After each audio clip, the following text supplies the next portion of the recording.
नमस्कार दोस्तों, आपके अपने यूट्यूब चैनल विद्यार्थी परिवार में पुनः आपका स्वागत है। तो आज की इस कड़ी के अंतर्गत हम लोग जो आपका टीजीटी, पीजीटी और नेट के संबंधित जो आपका पॉलिटिकल साइंस सब्जेक्ट है, उसके अंतर्गत दोस्तों आज हम लोग चलेंगे प्रैक्टिस सेट की तरफ। ठीक है, तो ज़्यादा समय न लेते हुए आइए चलिए शुरू करते हैं। अगर आप चैनल पर नए हैं तो चैनल को सब्सक्राइब कर लीजिए और बेल आइकन बटन क्लिक कर लीजिए। तो चलिए दोस्तों शुरू करते हैं आज का हमारा जो प्रश्न का सिलसिला है। तो दोस्तों यहाँ पे पहला प्रश्न है, निम्न में से किसने राजनीति विज्ञान को कला और विज्ञान माना है? ऑप्शन देखिएगा, अरस्तु, कैटलीन, मोस्का या ब्राइस। तो जल्दी से गेस करिए दोस्तों कि किसने राजनीति विज्ञान को कला और विज्ञान के रूप में माना है। तो दोस्तों यहाँ पे आपका उत्तर number B is the correct answer, Caitlin ने। ठीक है दोस्तों, कैटलीन ने ही राजनीति विज्ञान को कला और विज्ञान के रूप में माना हुआ है। आगे चलिए अगले प्रश्न पर चलते हैं। अगला प्रश्न देखिएगा, राज्य शब्द का प्रयोग सर्वप्रथम किसने किया था? प्लेटो ने, अरस्तु ने, गार्नर ने या मैकियावेली ने? तो आई होप दोस्तों गेस करिए फटाफट। तो दोस्तों आई होप आपने गेस किया होगा, option number D is the correct answer. Machiavelli ने ही दोस्तों राज्य शब्द का प्रयोग सर्वप्रथम किया था। Option number D is the correct answer. आगे चलते हैं दोस्तों। अगला प्रश्न देखिएगा, वैधानिक संप्रभुता का सिद्धांत किससे संबंधित है? जो वैधानिक संप्रभुता का सिद्धांत है वो किससे संबंधित है? ऑप्शन देखिएगा, हॉब्स से, लॉक से, रूसो से या इनमें से कोई नहीं। तो जल्द से गेस करिए दोस्तों फटाफट, जो आपका वैधानिक संप्रभुता है ये किससे संबंधित है? तो दोस्तों आपने गेस किया होगा, option number A is the correct answer, Hobbes से। ठीक है दोस्तों, हॉब्स से एक सामाजिक समझौता का विचारक है जिसने दोस्तों वैधानिक संप्रदाय के सिद्धांत को प्रतिपादित किया था। Option number A is the correct answer. आगे चलते हैं। अगला प्रश्न देखिएगा, राजनीति के बिना इतिहास निष्फल है और इतिहास के बिना राजनीति निराधार, यह कथन किसका है? तो ऑप्शन देखिएगा, गैटिल का, सीले का या ब्राइस का या बर्नर्स का। तो बताइए इसको फटाफट, राजनीति के बिना इतिहास निष्फल है और इतिहास के बिना राजनीति निराधार, यह किसने कहा था? तो दोस्तों कहा था सीले महोदय ने। Option number B is the correct answer. Seeley महोदय ने दोस्तों राजनीति विज्ञान को इतिहास का निष्फल और इतिहास के बिना राजनीति को निराधार माना था। अगला क्वेश्चन चलिएगा, वेरी इंपॉर्टेंट है, कई बार आता है और अक्सर गलत हो जाता है, तो ध्यान से देखिएगा। मैं ही राज्य हूँ यानी आई एम स्टेट, यह किसने कहा था? लुई 14वां ने, लुई 15वां ने या लुई 16वां ने या लुई 17वां ने? तो जल्द से दोस्तों फटाफट गेस करिए कि मैं ही राज्य हूँ यह कथन किसका है।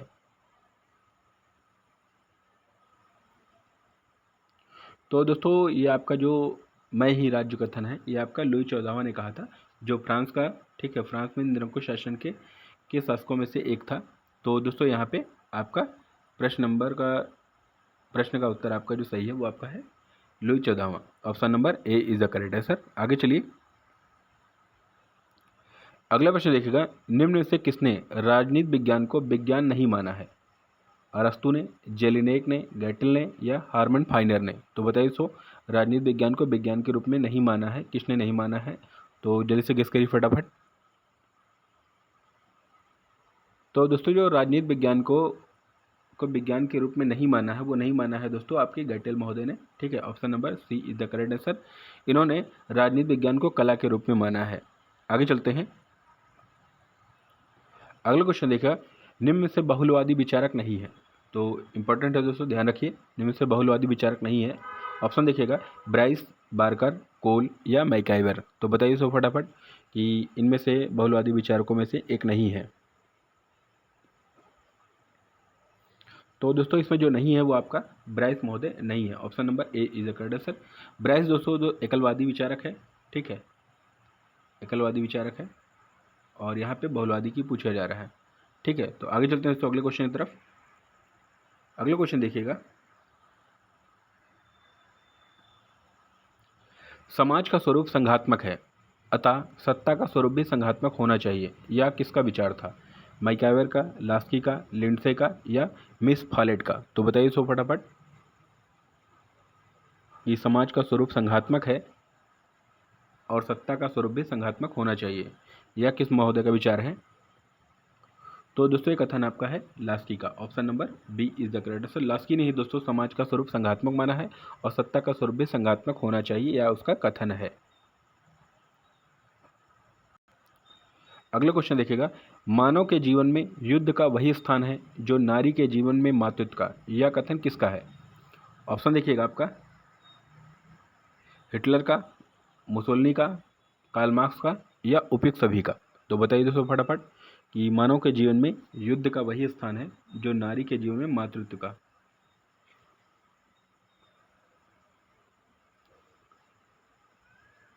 तो दोस्तों एक कथन है आपका मुसोलिनी का, ठीक है। मुसोलिनी एक फांसीवादी विचारक है, ठीक दोस्तों याद रखिएगा, ये जिसे फांसीवाद के जनक भी कहा जाता है, ये फांसीवादी विचारक है। आगे चलते हैं। अगला क्वेश्चन है, आदर्शवाद का विचारक नहीं माना जाता। ऑप्शन देखिएगा, अरस्तु, ब्रेडले, बोसांके या मुसोलिनी। तो बताइए दोस्तों इनमें से आदर्शवादी विचारक नहीं है कौन? तो आई होप दोस्तों आपने गेस किया होगा, option number D is the correct answer. Mussolini दोस्तों यहाँ पे नहीं है क्योंकि मुसोलिनी एक फांसीवादी विचारक के रूप में माना जाता है, ठीक है। आगे चलते हैं। अगला क्वेश्चन देखिए दोस्तों, व्यक्तिवादी राज्य को क्या मानते हैं? साध्य, साधन, साध्य और साधन दोनों या इनमें से कोई नहीं। तो बताइए दोस्तों व्यक्तिवादी राज्य को क्या मानते हैं?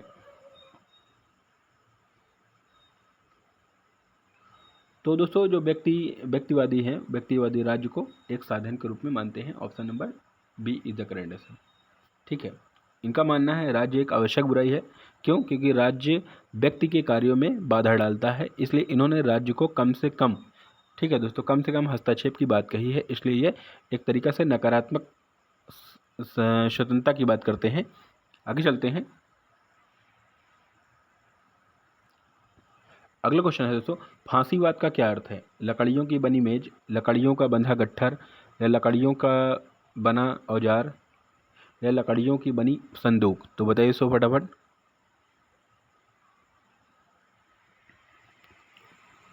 तो दोस्तों आपका जो फांसीवाद का अर्थ है वो आपका है लकड़ियों का बना गट्ठर, ठीक है। Option number B is the correct answer. तो दोस्तों जो फांसीवाद है ये आपका ग्रीक भाषा के आपके फैसियो शब्द से बना है, ठीक है, फैसियो शब्द से, जिसका अर्थ क्या होता है? लकड़ियों का बंधा गट्ठर। आगे चलते हैं।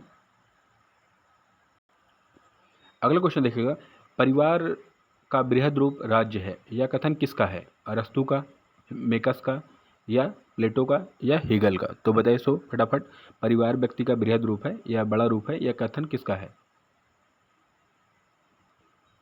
तो आप सभी को दोस्तों पता होगा कि परिवार की जो साम्यवादी विचारधारा दी जाती है वो किसके द्वारा दी जाती है? वो अरस्तु के द्वारा दी जाती है। तो option number A is the correct answer. अगला क्वेश्चन है दोस्तों, राज्य को एक कल्याणकारी संस्था मानता है, कौन मानता है दोस्तों? ये देखिए, समाजवाद, व्यक्तिवाद, फांसीवाद या नाजीवाद। तो बताइए सो फटाफट कि राज्य को एक कल्याणकारी संस्था कौन मानता है? तो दोस्तों जो समाजवादी विचारक हैं वो, ठीक है, option number A is the correct answer. जो समाजवादी विचारक हैं जिन्होंने जो राज्य को कल्याणकारी संस्था के रूप में मानते हैं, उनका कहना है क्या? समाज के प्रत्येक व्यक्ति का कल्याण की बात की जाए और सबको समानता की बात कही जाए। आगे चलते हैं। अगला क्वेश्चन है, फांसीवाद का उदय कहाँ हुआ था? अमेरिका में, फ्रांस में, जर्मनी में या इनमें से कोई नहीं। तो बताइए सो फटाफट।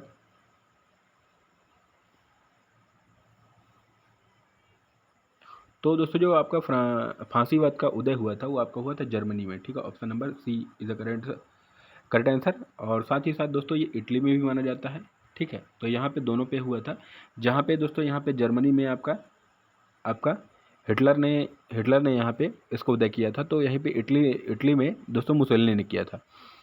क्योंकि दोस्तों ये एक तरीक़े से दोनों अराजकतावादी के रूप में माने जाते हैं। आगे चलते हैं।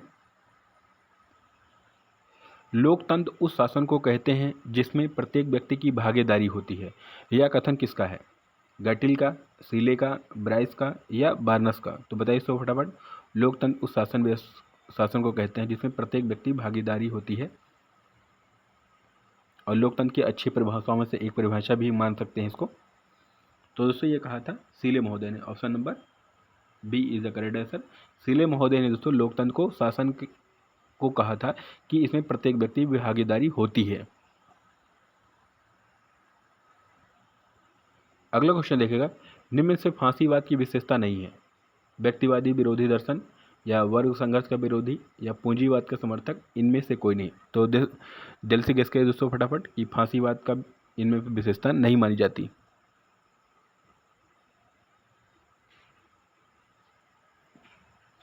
तो दोस्तों इसमें से कोई नहीं, क्योंकि यहाँ पे सभी आपका फांसीवाद की विचारधाराओं का यहाँ पे विशेषता दिया गया है। तो आप सभी को पता होगा दोस्तों कि जो फांसीवादी विचारक हैं, इनका कोई सिद्धांत नहीं है, ठीक है, इनका कोई भी सिद्धांत नहीं है। इनको जो भी सिद्धांत अच्छा लगता है वो अपने को ग्रहण कर लेते हैं। इस बात को याद रखिएगा, क्योंकि इनका कोई अपना मूल सिद्धांत नहीं, किंतु विचारकों ने इनकी परिभाषाओं को, इनकी विशेषताओं को उल्लेख किया है, इसलिए यहाँ पे प्रश्न पूछा जाता है। आगे चलते हैं। अगला प्रश्न देखिएगा, राज्य परिवारों तथा ग्रामों का ऐसा समुदाय है जिसका लक्ष्य पूर्ण एवं आत्मनिर्भर जीवन की प्राप्ति है। यह कथन किसका है? अरस्तू का, मेकस का, प्लेटो का, या हेगल का? तो बताइए इसको फटाफट।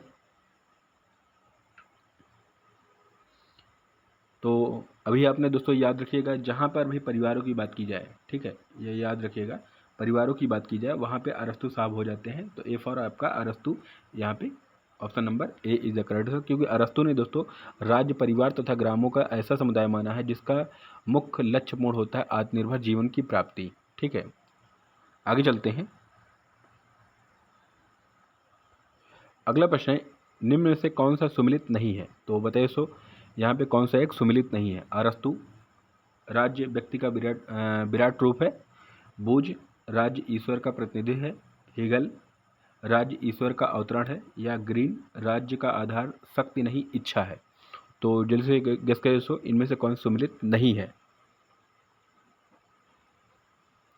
तो यहाँ पे दोस्तों जो सुमिलित नहीं है वो आपका option number A is the correct answer, क्योंकि दोस्तों इसने राज्य को परिवार के रूप में माना है। और यहाँ पे जो आपका विचार चलता है राज्य व्यक्ति का विराट रूप है, ये आपका प्लेटो महोदय का कथन है। Option number A is the correct answer, यहाँ पे ये स्टेटमेंट गलत है। आगे चलते हैं।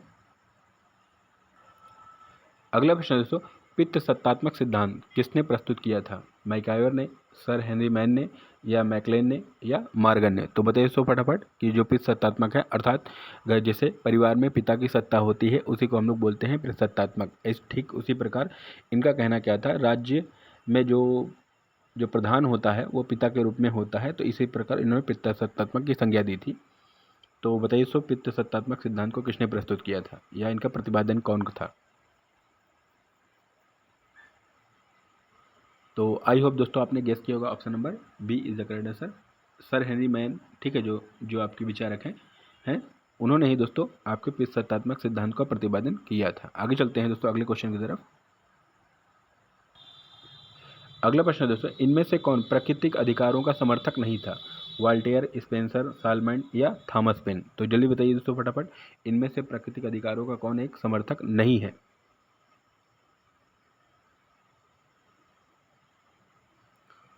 तो दोस्तों प्राकृतिक अधिकारों का जो समर्थक नहीं है वो आपका सालमैंड नहीं है, क्योंकि दोस्तों ये आपका ठीक है कानूनी सिद्धांत का समर्थक माना जाता है।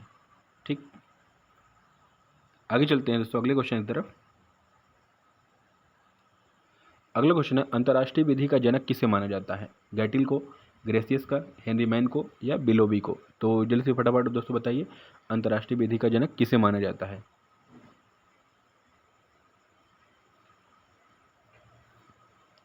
तो दोस्तों जो अंतर्राष्ट्रीय विधि का जनक माना जाता है वो आपको माना जाता है ग्रेसियस को। Option number B is the correct answer. आगे चलिए। अगला प्रश्न है, निम्न में संप्रभुता का लक्षण कौन सा नहीं है? सर्वव्यापकता, मौलिकता, विभाज्यता, या स्थायित्व? तो बताइए सो जो संप्रभुता होती है, राज्य के 4 तत्व होते हैं, 4 तत्वों में से एक तत्व होता है संप्रभुता, जिसे बोलते हैं सर्वोच्च पावर। तो बताइए सो फटाफट, इसमें से संप्रभुता का लक्षण कौन सा है इसमें नहीं है? तो दोस्तों आपका जो लक्षण नहीं हुआ विभाज्यता नहीं है। Option number C is the correct answer. और जो संप्रभुता का जनक था दोस्तों वो था बोंदा। ठीक है, बोंदा को माना जाता है। आगे चलते हैं। अगला प्रश्न है, ब्रिटिश संसद स्त्री को पुरुष और पुरुष को स्त्री बनाने के सिवा सब कुछ कर सकती है, यह कथन किसका है? ग्रेशियस का, हाफ्स का, ऑस्टीन का या बिलोबी का? तो बताइए सो फटाफट, यह कथन किसने कहा था कि ब्रिटिश संसद जो इंग्लैंड की संसद है वो स्त्री को पुरुष और पुरुष को स्त्री बनाने के अलावा सब कुछ कर सकती है?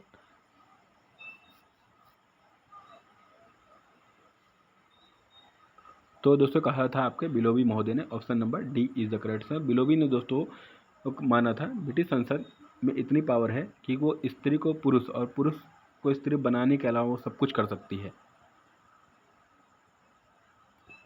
अगला प्रश्न है, किस सिद्धांत के द्वारा अधिकार प्रकृति की देन है? ठीक है, कानूनी सिद्धांत, प्राकृतिक सिद्धांत या मार्क्सवादी सिद्धांत या वैधानिक सिद्धांत? तो जल्दी बताइए दोस्तों, किस सिद्धांत के द्वारा अधिकार प्रकृति की देन होती है?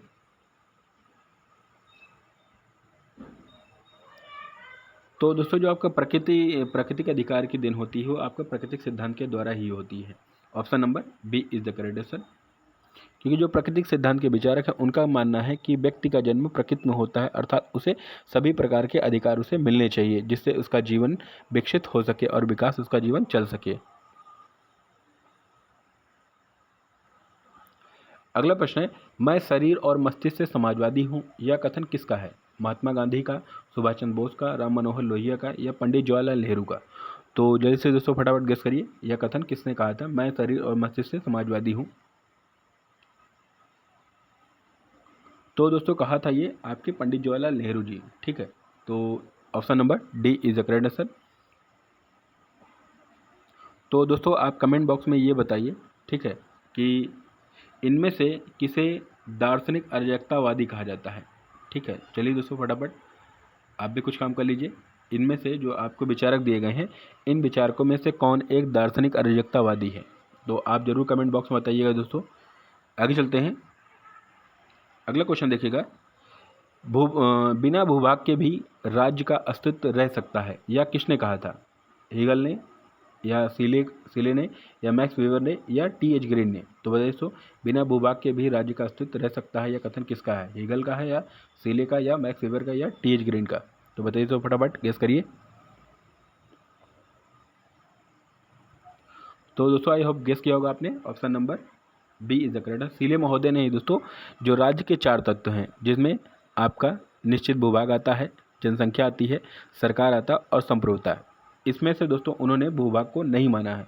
और जो मानने वाले आपके हैं ब्लैंडस्ली महोदय हैं, उन्होंने भूभाग को माना था। आगे चलते हैं दोस्तों अगले क्वेश्चन की तरफ। अगला क्वेश्चन है दोस्तों, शक्ति और सत्ता को होना चाहिए, कैसा होना चाहिए? औचित्यपूर्ण होना चाहिए या अनुचितपूर्ण या अन्यायपूर्ण या इनमें से कोई नहीं? तो बताइए दोस्तों फटाफट, शक्ति और सत्ता को कैसे होना चाहिए?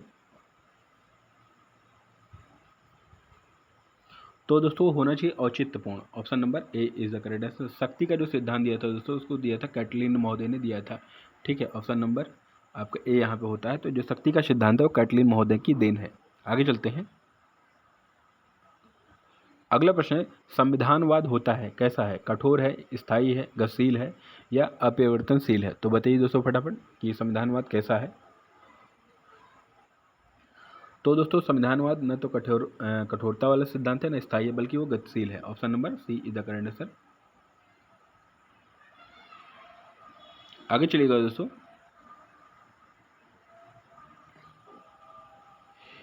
निम्न से किस देश में एक दलीय पद्धति अपनाई गई है? ठीक है, भारत में, फ्रांस में, अमेरिका में या चीन में? तो बताइए दोस्तों एक दल वाला देश इसमें कौन है? तो दोस्तों इसमें से जो एक दलीय पद्धति वाला देश है वो आपका है चीन। ठीक है, और यहाँ पे सभी बहुदलीय वाली देश या दो दलीय वाले देश माने जाते हैं। अगला प्रश्न है दोस्तों, मॉन्टेस्क्यू का सत्ता के पृथक्करण का सिद्धांत मुख्य रूप से किस पर जोर देता है? कुशलता पर, पारदर्शिता पर या स्वतंत्रता पर या जवाबदेहिता पर? तो जल्दी बताइए दोस्तों, मॉन्टेस्क्यू का जो सत्ता का पृथक्करण है, यानी जो शक्ति के पृथक्करण के अंतर्गत उसने माना है, उस पर किसका जोर दिया है बताना है आपको। तो दोस्तों जो मॉन्टेस्क्यू ने अपने सत्ता के प्रतिकरण में सिद्धांत में मुख्य रूप से जोर दिया है वो दिया है आपका स्वतंत्रता पर। Option number C is the correct answer. अगला प्रश्न है, राजनीतिक चेतना का क्या अर्थ है? समाज के प्रति प्रेम, राज्य के प्रति प्रेम या सभ्यता के प्रति प्रेम या धर्म के प्रति प्रेम? तो बताइए दोस्तों फटाफट, जो राजनीतिक चेतना का क्या तात्पर्य है या क्या अर्थ है।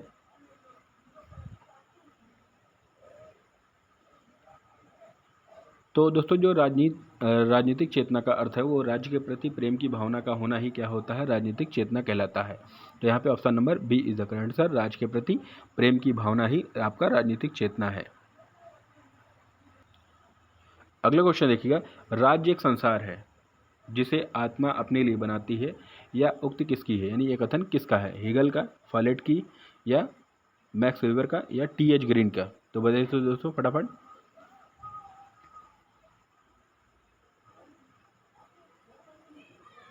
अगर आप ऐसे ही क्वेश्चन से जुड़ना चाहते हैं तो आप हमारे टेलीग्राम चैनल विद्यार्थी परिवार से जुड़ जाइए दोस्तों। वहाँ पे प्रतिदिन आपको किस से संबंधित जो भी प्रश्न दिए जाते हैं आप उसमें प्रतिभाग कर सकते हैं। अगर आपको वीडियो अच्छा लग रहा है दोस्तों, इसे लाइक कर दीजिए और अपने दोस्तों को शेयर करके इसे प्रेरित करिए।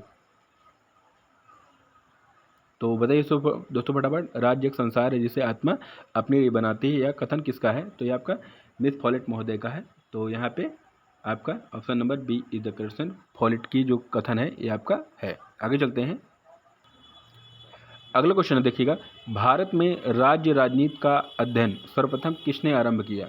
भारत में जो राज्य राजनीति का अध्ययन है उसका उसका सर्वप्रथम प्रारंभ किसने किया था, इकबाल नारायण ने, माइक्रोन बिनानी ने, या माइरोन बीनर ने, या पाल आर ब्राउन ने। तो बताइए दोस्तों, भारत में जो राज्य राजनीति का अध्ययन है उसका सर्वप्रथम किसने आरंभ किया था। तो दोस्तों ये आपका आरंभ किया था माइरोन बीनर महोदय ने। Option number C is the correct answer. आगे चलिए। अगला प्रश्न है, समाज के अंदर ही राज्य का अस्तित्व है किंतु वह समाज का रूप भी नहीं है, यह कथन किसका है, स्पेंसर का, मैकाइवर का, लास्की का, या माइक्रोन बिनानी का। तो बताइए दोस्तों फटाफट, एक कथन किसने कहा था। तो दोस्तों जो समाज के अंदर ही राज्य का अस्तित्व है किंतु यह समाज का रूप भी नहीं है, कथन कहा था आपके लास्की महोदय ने। Option number C is the correct answer. आगे चलिए। अगला प्रश्न देखिएगा, कौन इस बात का पोषण करता है कि राज्य सर्वोच्च नैतिकता का प्रतिनिधित्व करता है, प्लेटो, अरस्तु, या सुकरात, या कांट। तो दोस्तों बताइए कौन इस बात पर पोषण करता है कि राज्य सर्वोच्च नैतिकता का प्रतिनिधित्व करता है। ऑप्शन फिर देख लीजिएगा एक बार, प्लेटो, सुकरात, अरस्तु, या कांट। तो दोस्तों फटाफट बताइए। तो दोस्तों जहाँ पर भी नैतिकता की बात आई है आप सीधे आपको कांट में आना है। ठीक है दोस्तों, option number D is the correct answer. Can't ने ही दोस्तों इस बात का पोषण किया था कि राज्य सर्वोच्च नैतिकता का प्रतिनिधित्व करता है। आगे चलते हैं दोस्तों अगले क्वेश्चन की तरफ। अगला क्वेश्चन है, राज्य सभाओं का एक समाज है, यह कथन किसका है, स्पेंसर का, मैकाइवर का, लास्की का, या लिंडसे का। तो बताइए दोस्तों फटाफट, राज्य सभाओं का एक समाज है किसने कहा था। तो ये कहा था दोस्तों आपके लिंडसे महोदय ने। Option number T is the correct answer. अगला क्वेश्चन है दोस्तों, अध्यक्षात्मक शासन व्यवस्था में समस्त कार्यपालिका शक्तियां किस में निहित होती है, कार्यपालिका में, मंत्रिमंडल में, या न्यायपालिका में, या राष्ट्रपति में। तो दोस्तों फटाफट बताइए।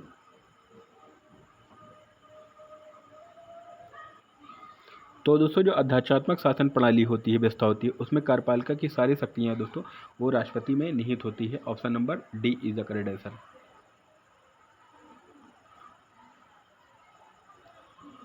अगला क्वेश्चन है दोस्तों, कानून का सर्वाधिक स्वीकृत सिद्धांत कौन सा है, ऐतिहासिक सिद्धांत, आदेशात्मक सिद्धांत, प्राकृतिक सिद्धांत, या समाजशास्त्री सिद्धांत। तो दोस्तों फटाफट बताइए कि कानून का जो सर्वाधिक स्वीकृत सिद्धांत है वो कौन सा है। तो दोस्तों जो कानून का सबसे स्वीकृत सिद्धांतों में से माना जाता है वो माना जाता है आपका आदेशात्मक सिद्धांत। Option number B is the correct answer. अगला क्वेश्चन है दोस्तों, भारतीय संघ व्यवस्था किस देश पर आधारित है, कनाडा, अमेरिका, नाइजीरिया, या ऑस्ट्रेलिया। तो बताइए दोस्तों फटाफट, भारतीय संघीय व्यवस्था किस देश पर आधारित है।